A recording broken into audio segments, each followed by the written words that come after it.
Good afternoon, everyone. Like I said before, I am Dr. Henry, the Vice President of Program Development and Evaluation.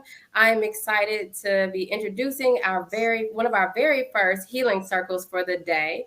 But I will let Jan Berger and Kimberly Cato introduce themselves personally to tell you about themselves and to jump into our healing circle. Hello, family. I am Jan Berger. I am the community manager at Community Healing Network. And hi, I'm Kimberly Cato. I am a certified facilitator of the emotional emancipation circles with my sister friend Jan Berger here. And I'm super delighted to be here.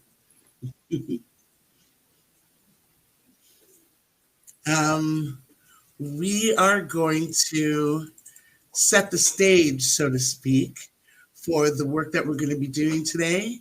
I wanted to actually just speak some words over you that really set the stage for what we're doing in regards to settling our systems and regulating our emotions and feeling welcomed into the space. So if you would join me in just taking a refreshing and deep breath, and let me speak these words of affirmation over you.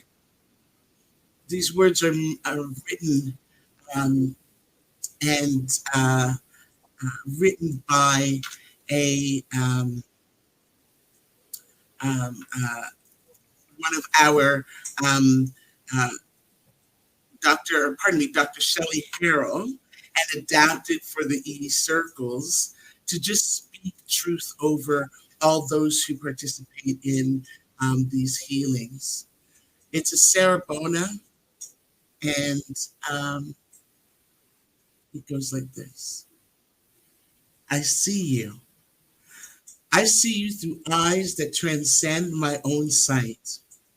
I see you beneath superficial impressions, beneath stereotypes, projections, and expectations, beneath ego and reputation. I see you behind your conditions and circumstances.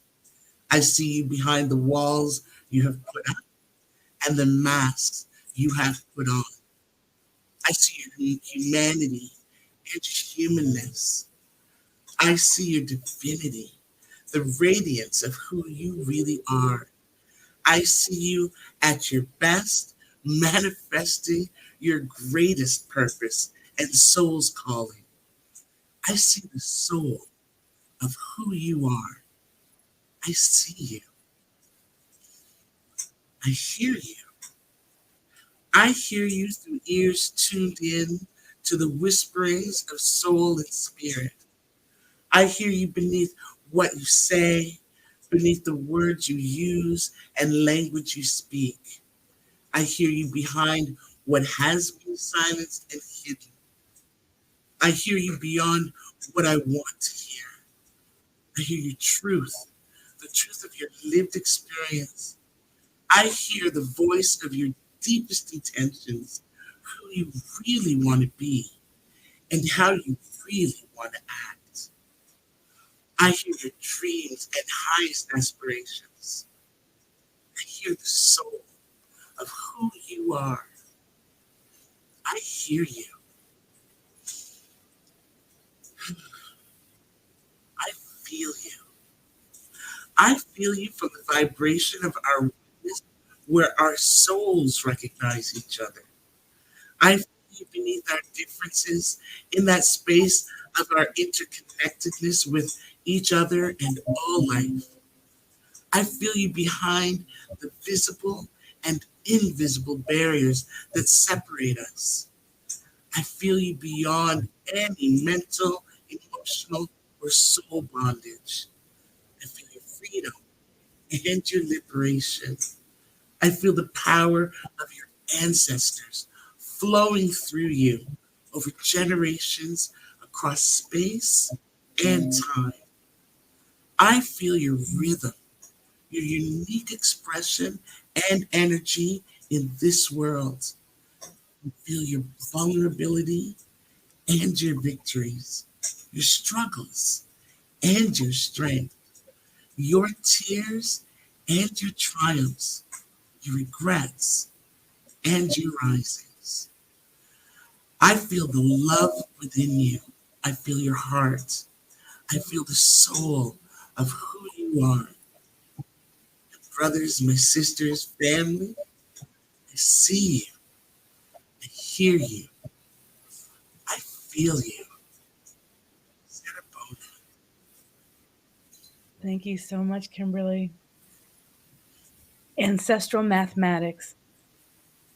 In order for you to be born, you needed 2 parents, 4 grandparents, 8 great-grandparents, 16 second great-grandparents, 32 third great-grandparents, 64 fourth great-grandparents, 128 fifth great-grandparents, 256 sixth great-grandparents, 512 seventh great-grandparents, 1024 eighth great-grandparents, 2048 ninth great-grandparents.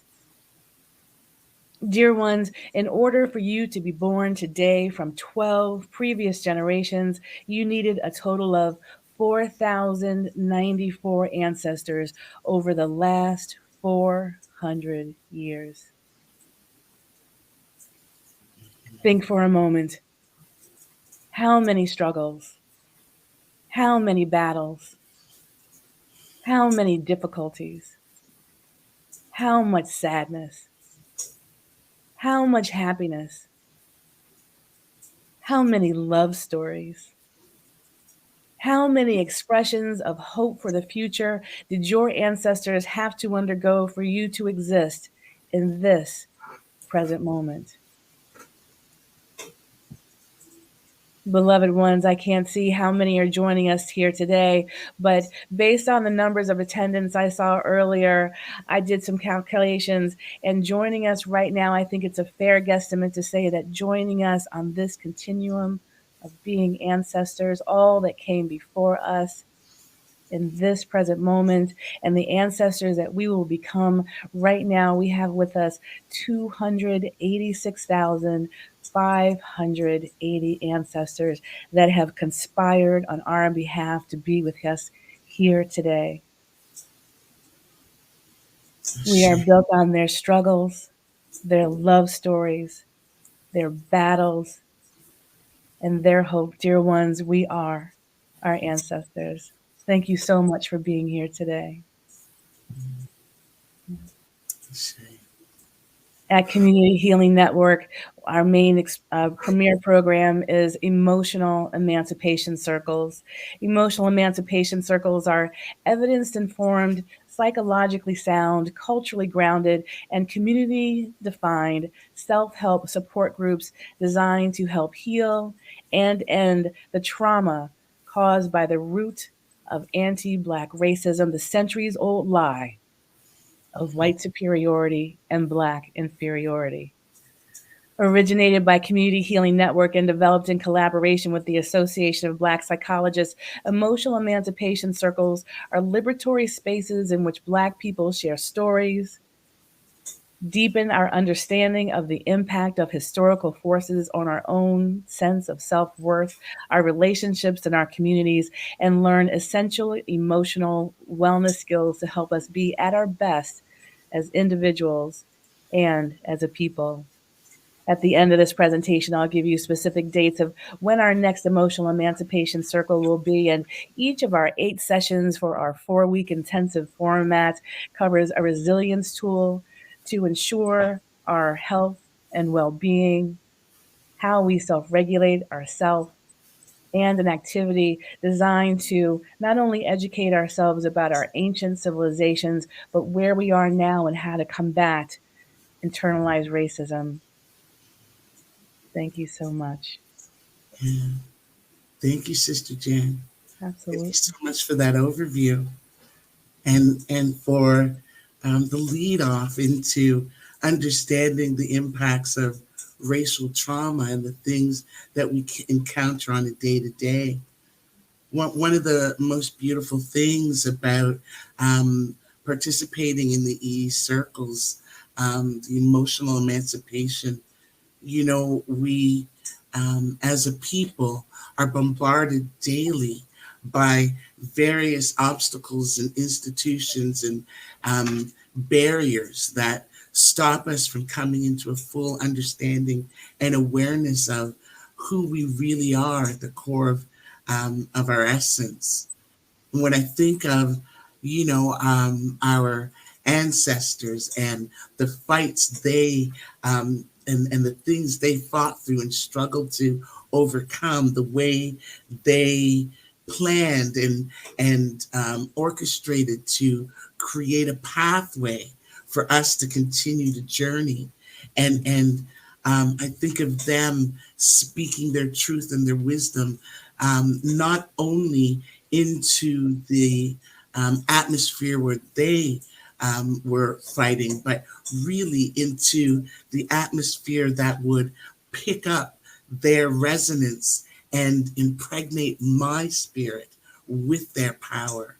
And I think of all the barriers that stand before me, and I know that when I face them, when I come up against them, I am absolutely not alone.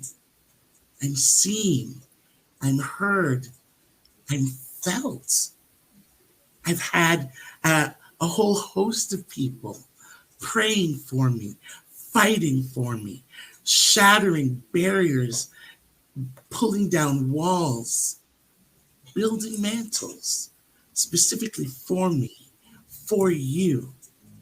And in the face of the things that we continue to fight against, my joy in participating in the circles is that I come to discover that there are a multitude of us who've developed strategies and skills. There are tools and wisdoms to lean on and rest in so that I don't have to fight these battles alone.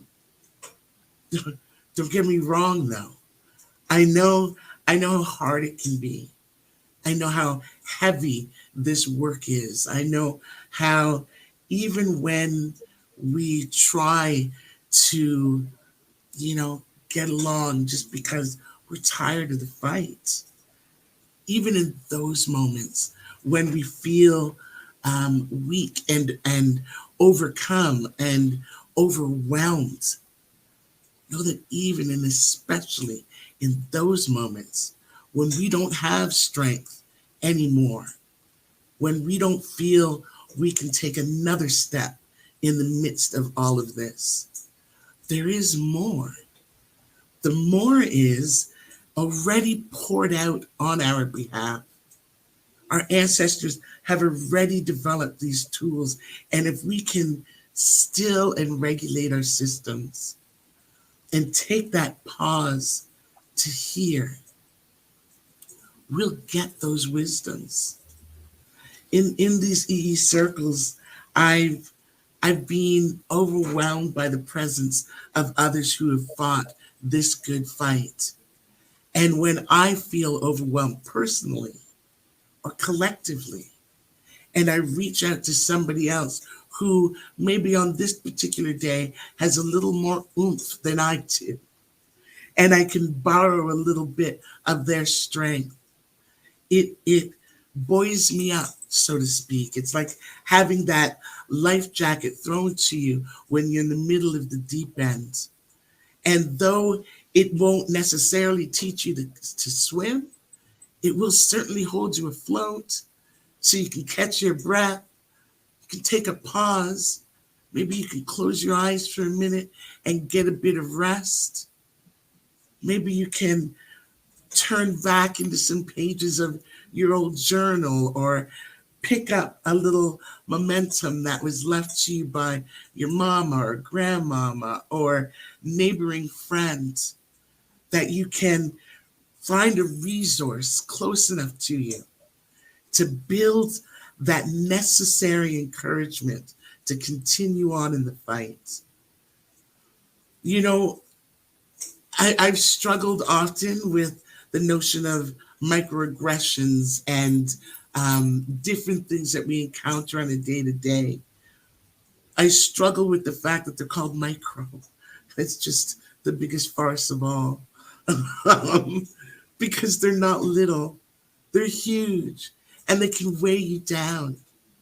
But the beautiful thing about being in community is that others can actually help you take some of that weight off. They can actually help you carry some of that weight. And that's what, being here even with my sister friend Jan does for me, and what being a community can do for you. Connecting with people, being resourced by people, developing an internal awareness of the resources that are actually residing within you.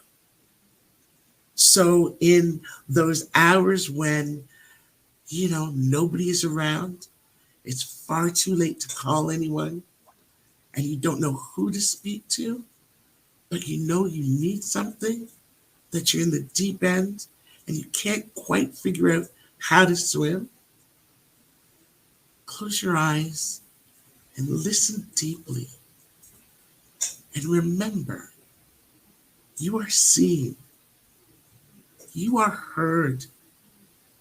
You are felt. Your ancestors are right there. And if you lean into them, if you share, even in the moan and groan and the still small silence of the night, I'm overwhelmed here. I need some help. You'll be surprised to feel that resource. That resource that will, at the very least, get you to the light of day. And in the dawn of the new morning, maybe pick up the phone and call someone. Maybe open that journal and read something. Maybe just throw up a prayer of gratitude. Give your body a good shake and a stretch. And know that you're absolutely not alone. Racial trauma is real, but there are helpers in the midst of this fight. And Community Healing Network, most assuredly, is one of those sources of help. The EE circles, definitely a grand source of help, where you can learn tools and you can learn strategies and you can have resources and a whole toolkit of things to armor yourself with and become connected with others who will help and stand guard for you for those late midnight hour woes. You're not alone. Yeah. We are each other's medicine. The emotional emancipation circles are built on 7 keys. We recognize that as children of a divine force, our power, personal and communal, is boundless. We realize that the history of our people started long before the horrors of our captivity and colonization. We understand that who we are and what we do reflect African cultural wisdom. We know that character and choices can limit or build community in our relationships with each other. We take responsibility for managing emotions, thoughts, actions, and relationships. We believe that the collective, the community, is the basis for what is good, normal, and right about us. We are empowered knowing that our strength comes from our spirituality and our spiritual connection to one another.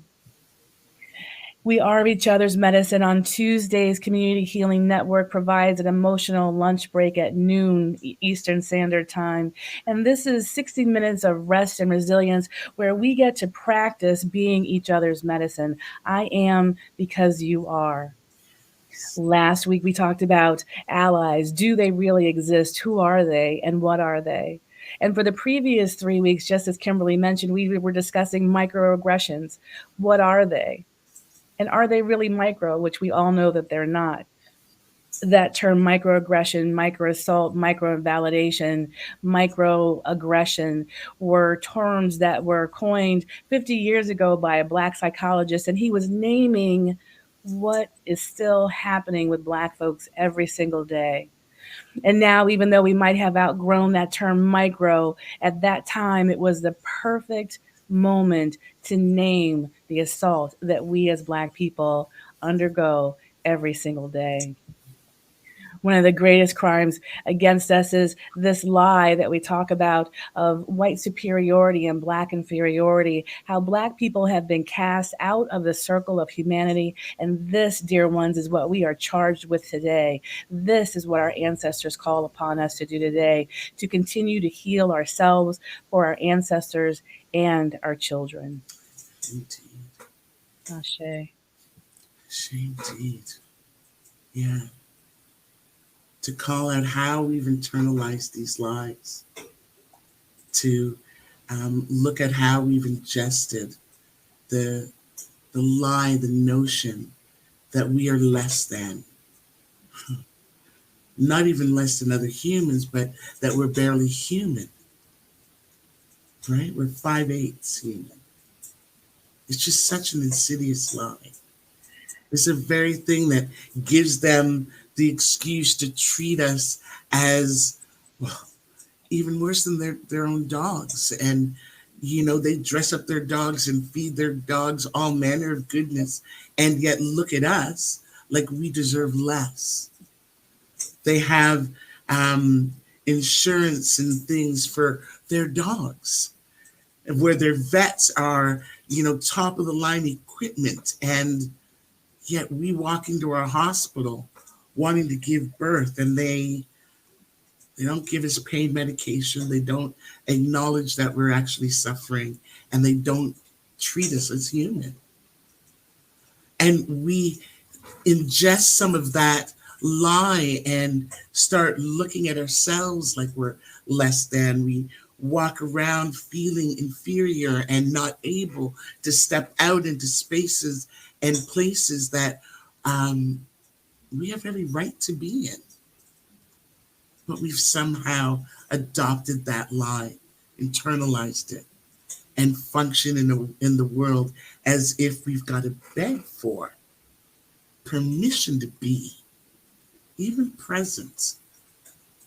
Never mind paid equally or given same opportunities. We're actually asking if we can just be treated as equal. And that in and of its own self is evidence of the insidiousness of this lie. But the truth is, we are so far above and beyond all these limitations that they try to put upon us. So far above and beyond them that this is why they're putting these limitations on us. We are not inferior. We are an excellent people.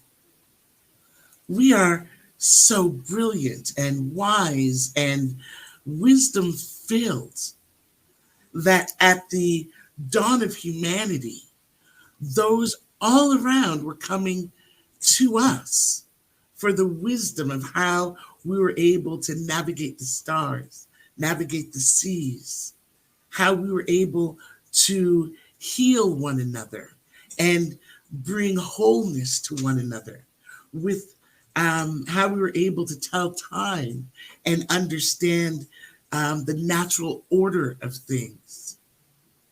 It was our universities that the whole world came to learn from. It was our innovation and creation. It was our ability to bathe and go to the washroom with dignity that changed health and worlds for others. And to have all those riches and all that wisdom stolen and claimed as belonging to or birthed from somewhere else. What I love about emotional emancipation circles is the opportunity to delve into the richness of the truth of who we are, long before captivity and enslavement, long before colonization. Our excellence is supreme. And tapping into that wellspring of wisdom and beauty is so empowering. It's so empowering. Absolutely. And, it is this lie that undermines our ability to love ourselves, to love each other, to trust each other, to love what we see when we look in the mirror. That is the crime against our humanity. This is the lie that we are defying. Community Healing Network has proclaimed the year 2021 to 2030 the decade to embrace the truth of our humanity, our Black humanity. Because that is who we are. We have the lies on one hand, which is an activity that we cover in emotional emancipation circles. Name all of the lies that you have been told about yourself, about Black people. And also name the truths that we know, the truth of our Black humanity, of who we really are. In order to defeat this lie. Thank you, Kimberly. Yes, go ahead. When you juxtapose them, when you look at the lie and you take note of the myriad of ways and places and systems designed to reinforce that lie, whether it be at the school or in the on TV or in our co-opted music, in all these different places where the lie is repeatedly drummed into us as individuals, as families, as communities, as countries. These lies just repeatedly seeping in through everything, so that to find the truth becomes an individual personal quest. And one of the things that I'm grateful for when it comes to COVID is that it made information much more accessible. You can find online these resources and these truths all over. When I was growing up, they were, if written at all, they'd be buried in some encyclopedia at the back pages that you couldn't even find in the library. And so it was a real, genuine quest to find this information. And not to say that it isn't a quest today, but the accessibility of this information, the ability to contact people in worlds so far away from where I personally exist and hear wisdom and truth about who we are, to break free from the cage of inferiority that they try to lock us in. Dr. Maya Angelou wrote how she knows why the caged bird sings. And I We are all that caged bird. We are all that bird caged in the lies of inferiority, forgetting that we actually have wings and we can take flight if we just break free. And so when we can emancipate our minds from this mental slavery and break free of this cage of inferiority, and not just step outside that cage, but discover we are also equipped with wings to fly high above all the lies spread and told. It is such a genuinely healing and liberating thing. It is so liberating. And I am encouraged, in fact, today, especially on this platform where we are healing and liberating, that we can embrace the truth of Black humanity and Black excellence. Yeah? Yes, absolutely, Kimberly. As Pamela writes in the chat, yes, being queens and kings, the first in our families and community to be in many situations. And Kiana follows up by saying, we are an excellent people, period. Period, period, period. And at the end of our emotional emancipation circle 4-week intensive format, we do exactly as Kimberly mentioned, is that we construct an emotional emancipation proclamation. We are escaping and we invite others to join with us. And so one is encouraged to devise their individualized escape plan. How will you, as a person, continue to defy the lie of white superiority and Black inferiority? What are the steps that will keep you going? What are the connections that you need? How will you assist your community, your family, and your children to continue to escape this lie, to defy the lie of white superiority and Black inferiority? Mm, yeah. That journey, the emancipation journey, it's a constant and continuous living document. You craft it, you design it, and then continue to add to it because the resources are rich and now accessible. So in such a way that you can come to learn a route and a route out, and then come up to another mountain that you have to attack and annihilate and climb. And in so doing, you add another section to your emancipation journey. And it's a living document that lives and grows and changes with you on a day to day, always giving you a track to look back on, right? So that if you face something that seems somewhat heavy today, you can look back on how you overcame things before in the past and use those skills and tools to build sometimes a bigger skill and a bigger tool to come against what new thing has appeared. You know, the enemy is a formidable foe and constantly reshaping and designing different ways to form oppression. But because we are so excellent and we've endured far more than just these 400 plus years of enslavement and foolishness, but we have crafted skills and techniques to come against those who are trying to ensnare and enslave us.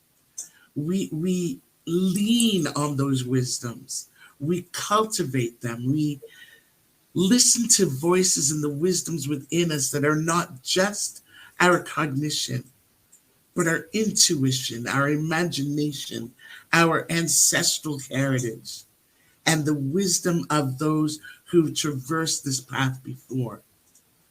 Being able to tap into those sources of strength and continue this journey is a genuine resource of strength. Yeah? And it is absolutely essential that we move from surviving to thriving, that we continue on our own path of liberation. In emotional emancipation circles, we discuss traumatic effects of racism and oppression and the ways in which we all can internalize it or react at certain times: fight, flight, fawn, and freeze. Excuse me, I live in a metropolitan area. I don't know if you heard that horn outside. And how weathering the effects of this persistent barrage of racism and oppression, weather our systems, much like a house needs to stand up against all of the elements year round, day after day: rain, snow, wind, sleet, barrage of sunshine and heat. We as Black bodies also experience that same kind of weathering. And so we have resilience tools that we teach, and one I'd like to share with you today called Butterfly Hug. Unfortunately, I can't see who we're talking with, and so I'll just trust that you're following along in front of you. And for anyone that has any kind of mobility issues with their hands, shoulders, or arms, I'll also instruct you on a modification for this resilience tool. But with your palms facing you, cross them in front of you, link your thumbs. You can close your fingers if you like.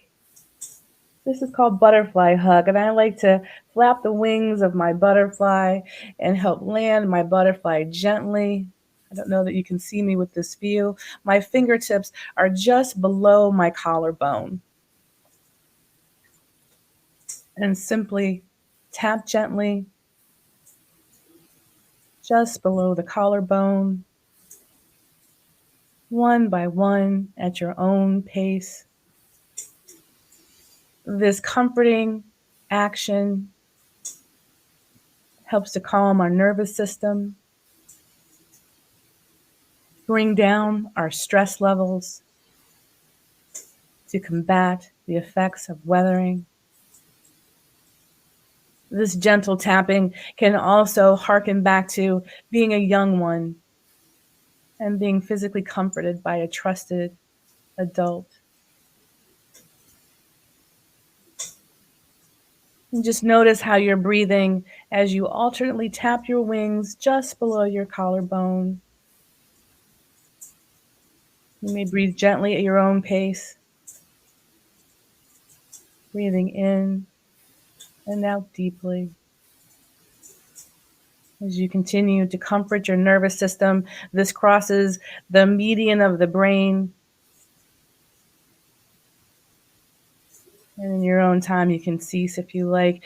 And for anyone that may have difficulty with hands or shoulders, or somehow Butterfly Hug just isn't comfortable for you, another modification is to sit gently, feet on floor, palms down against the thighs, and simply tap one and the other. It accomplishes the same goal of self-soothing, crossing that line in the brain. And you can also add deep breathing, box breathing, or any other kind of technique that you know. This is but one of the resilience tools that we cover in emotional emancipation circles to ensure our health and well-being. Absolutely. I love the butterfly hug because it gives, it really does cause the system to downregulate and soothe your soul, especially when you're faced with situations where you're in that fight, flight, freeze mode.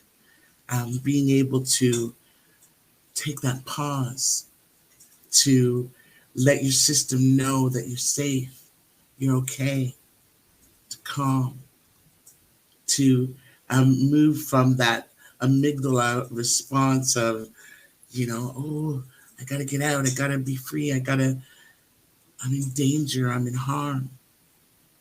That place where you can't really think, where you can't really make sense of things. That place where everything's hairy, scary. But if you can take that butterfly hug, pause, and calm yourself, just so far as to say, I'm okay. I'll get through this. I'm no longer fighting. I'm no under fighting, no longer frozen. And that I am an individual worthy of love and trust, success, prosperity, abundance. I am a Black excellence person. Another technique we use is putting on lotion, which is with one arm outstretched, one hand on opposite shoulder, and simply slide down, just like you're putting on lotion. It's what we call a tiny habit, which is part of our curriculum. And when you feel complete with that arm, outstretch the other arm with the hand on opposite shoulder.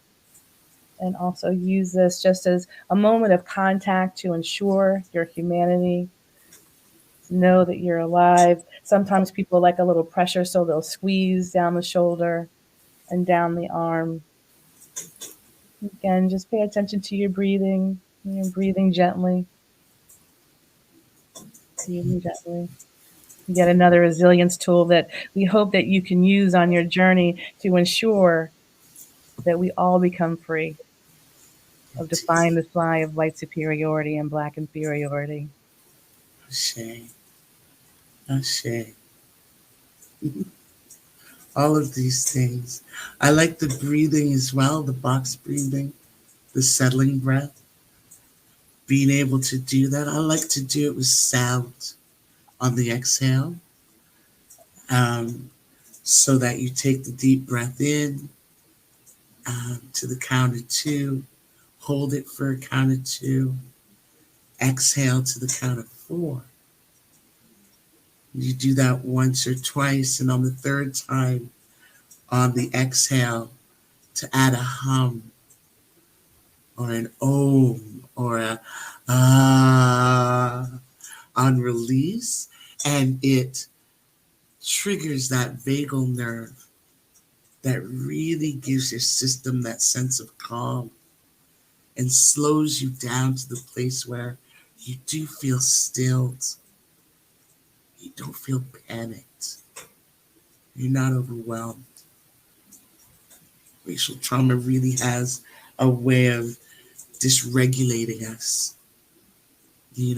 tapping into history's old, unresolved racial traumatic incidents that pile onto our current situation and make it bigger and more overwhelming than even the current situation. So when we can tap onto these resilience tools, when we can dig into our soul's toolkit to find resource and strength and truth about our safety and our excellence, when we can bathe in the words of affirmation of how we are seen and heard and loved, those are the things that will enable us to come out from under the treacherous clutches of the lie of inferiority, from the impact of racial trauma, and really lean heavily into that space of strength and truth and power. Yeah. Our greatest weapon. Kimberly, we have just about 6 minutes left, and I encourage anyone, if you have any questions for us, to please put it in the chat. It looks like I'm not able to type in the chat for some reason. I'm not really quite sure, but we can certainly answer your questions verbally. And if you are curious or would like to join an emotional emancipation circle, you may visit our website, communityhealingnet.org. My email address is jan@communityhealingnet.org. Our next 4-week intensive, which Kimberly and I will be co-facilitating, will begin on January 18th of next year. We have classes 90 minutes each on Sundays and Wednesdays, Sundays at 2 p.m. and Wednesdays at 6 p.m. for a total of 4 weeks, in which at the end we will put together our emotional emancipation proclamation to ensure that we continue to escape the centuries-old lie of Eurocentric narratives. Yes, indeed. Indeed. I don't know that we've left a whole lot of space for questions. We've done so much talking, Kimberly. I don't know if folks have any questions. And yet, for yourselves, I think sometimes it takes a little bit to realize, how has racism affected me? It takes a little bit of time and attention to really unpack that, how the lie has affected us all, because not all lies have affected us in the same way. And so through this process of discovery, we get to really confront those lies. Pamela, thank you for asking that question. The times are Eastern Standard. So Wednesdays at 6 p.m. Eastern Standard and Sundays at 2 p.m. Eastern Standard. So hopefully that still gives time for our West Coast friends to chime in and participate. My beautiful co-facilitator here, Kimberly, Cato, is in Ontario, Canada. So we do have a worldwide reach. Thank you so much, Dana, for putting that email address in the chat. I appreciate that for people who'd like to be in touch about this emotional emancipation circle.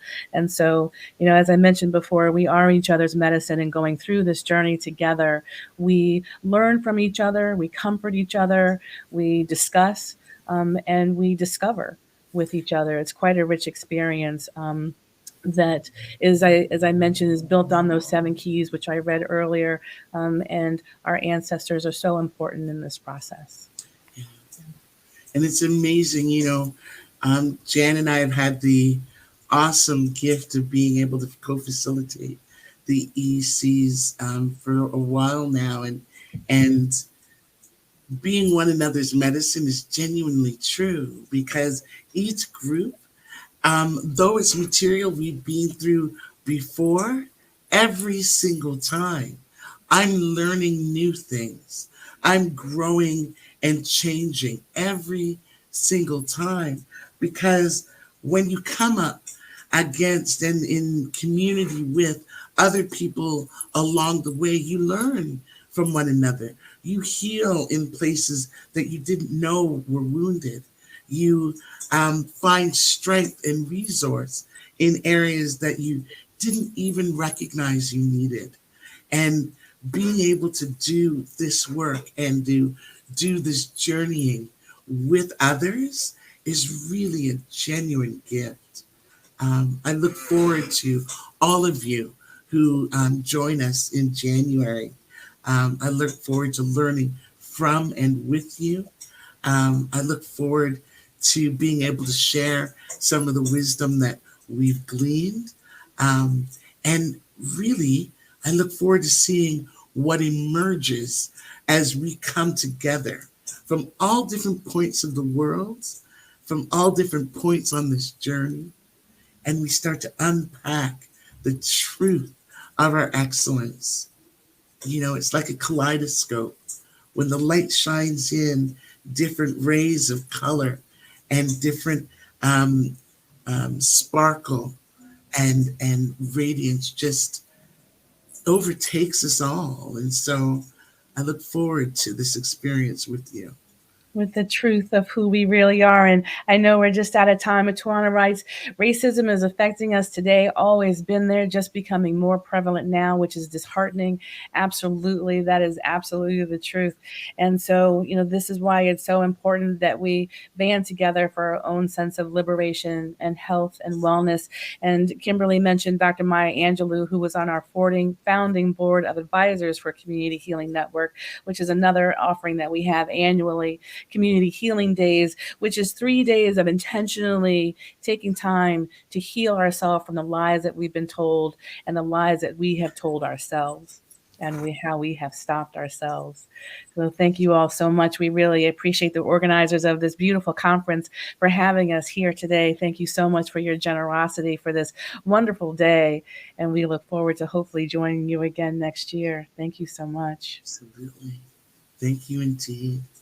It's been a gift and an honor.